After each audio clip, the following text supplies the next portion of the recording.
खुद को राष्ट्रवादी पार्टी बताने वाली कांग्रेस और उनके नेता आए दिनों देश विरोधी नारा लगा देते हैं या बयान दे देते हैं, लेकिन अब कांग्रेस के वरिष्ठ नेता और सुप्रीम कोर्ट के वरिष्ठ अधिवक्ता कपिल सिब्बल ने एक ऐसे टिप्पणी कर दिया है जिसको लेकर विवाद गहरा गया है। बंगाल में तृणमूल कांग्रेस के सांसद अभिषेक बनर्जी पर हमला हुआ और इस हमले की निंदा करते हुए कपिल सिब्बल ये कह देते हैं कि उन्हें अब शर्म आ रही है कि वो भारत में रहते हैं।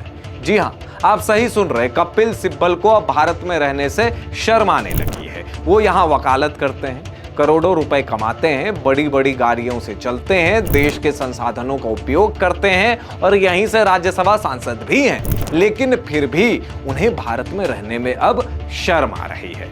वजह क्या है? तो वजह यह है कि टीएमसी के सांसद अभिषेक बनर्जी पर हमला होता है। इस हमले से सिब्बल साहब इतने आहत हो जाते हैं कि वो देश विरोधी बयान ही दे देते हैं। अब सिब्बल साहब से कुछ सवाल हम पूछते हैं। जब 2021 के विधानसभा चुनाव के दौरान पोस्ट पोल वायलेंस हुए, उस वक्त बीजेपी के कई कार्यकर्ताओं को मारा गया, मारकर पेड़ पर लटका दिया गया। ये सिर्फ विधानसभा चुनाव के दौरान नहीं, बल्कि बंगाल के पंचायत चुनाव के दौरान भी ऐसी ही घटना सामने आई कि जब बीजेपी समर्थक लोगों को मारा गया, तब ये कपिल सिब्बल कहां थे?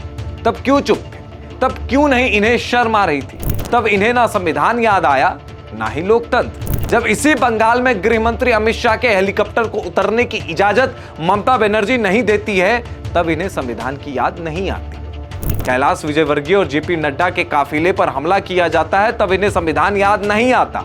मालदा के सांसद पर हमला किया जाता है, उनका सर फोड़ दिया जाता है, तब संविधान याद नहीं आता। जब 2026 के बंगाल चुनाव के दौरान बीजेपी विधायक अग्निमित्रा पॉल के ऊपर हमला किया जाता है, तब संविधान याद नहीं आता। जब संदेश खाली में महिला की इज्जत के साथ टीएमसी के गुंडे खिलवाड़ करते हैं, तब संविधान याद नहीं आता।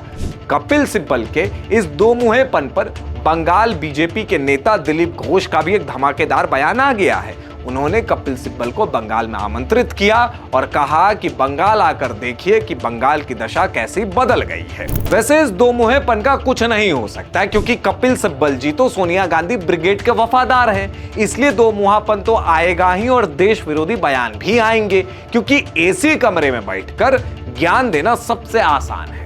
इसलिए तो बंगाल में जब हिंसा हो रही थी तो देश के वरिष्ठ वकील होने के नाते भी आप वहां नहीं गए, क्योंकि आप सड़क पर चलेंगे तो गर्मी से आपकी हालत खराब हो जाएगी। बहरहाल कपिल सिब्बल के इस बयान पर आपकी क्या प्रतिक्रिया है, हमें कमेंट बॉक्स में जरूर बताएं।